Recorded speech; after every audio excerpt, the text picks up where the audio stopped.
ዴፊኒሽን የበሽታው ምንነት አንጃይና ይህ በሽታ ማለት የተወሰነው የልባችን ጡንቻ ክፍል በቂ ደም፣ ምግብ እና ኦክስጅን ሳያገኝ ሲቀር የሚከሰት በሽታ ነው። ይህ በሽታ የደረት ላይ የህመም ስሜት፣ አለመመቸት እና የደረት መወጠርን ያስከትላል። ይህ በሽታ የሚከሰተው ደምን እና ኦክስጅን ለልባችን ጡንቻዎች የሚያደርሱ ኮሮናሪ አርተሪዎች የደም ቱቦዎች መጥበብ ምክንያት ነው። እነዚህ የደም ቱቦዎች የሚጠቡት ግድግዳቸው ላይ ጮማ መሰል ልጥፍ ነገር ፕላክ እየተከማቸ ስለሚሄድ ነው። ይህ አይነቱ በሽታ አተሮስክለሮሲስ ይባላል። ሂስተሪ የበሽታው አመጣጥ ታሪክ ይህ በሽታ በጥንት ጊዜ በህንድ ሀገር ሄሪትስሆለ ተብሎ ይጠራ ነበር። ኤፒዲሚዮሎጂ በሽታው ያለባቸው ሀገሮች የዚህ በሽታ አይነቶቹ የሚከተሉት ናቸው። ስቴብል ኦር ክሮኒክ አንጃይና የበሽታው ይህ አይነቱ የሚከሰተው ከበድ ያለ እንቅስቃሴ በምናደርግባቸው ወቅቶች ነው። ለምሳሌ ስፖርት ስንሰራ። ይህ አይነቱ በሽታ መቼ ሊከሰትብን እንደሚችል ይታወቀናል። እረፍት ወይንም መድኃኒቶች ለዚህ አይነቱ በሽታ መፍትሄ ነው። አንስቴብል አንጃይና ይህ አይነቱ በሽታ መቼ እንደሚከሰትብን መገመት አንችልም።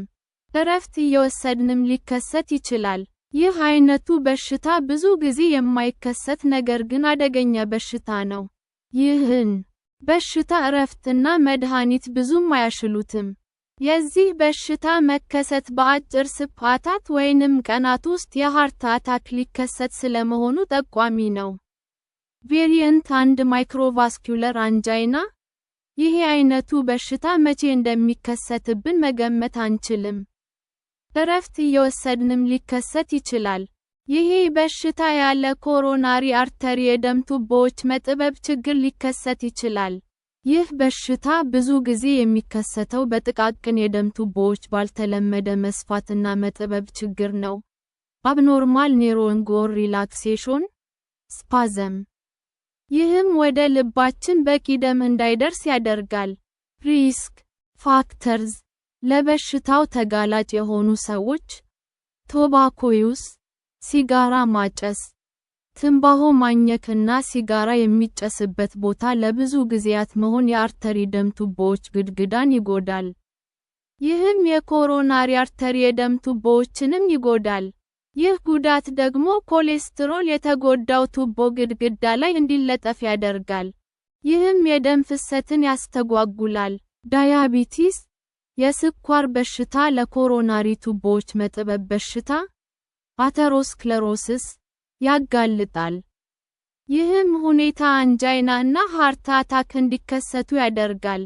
ሃይ ብላድ ፕሬሸር በጊዜ ሂደት ከፍተኛ የደም ግፊት የደም ቱቦዎችን እየጎዳ ይመጣል።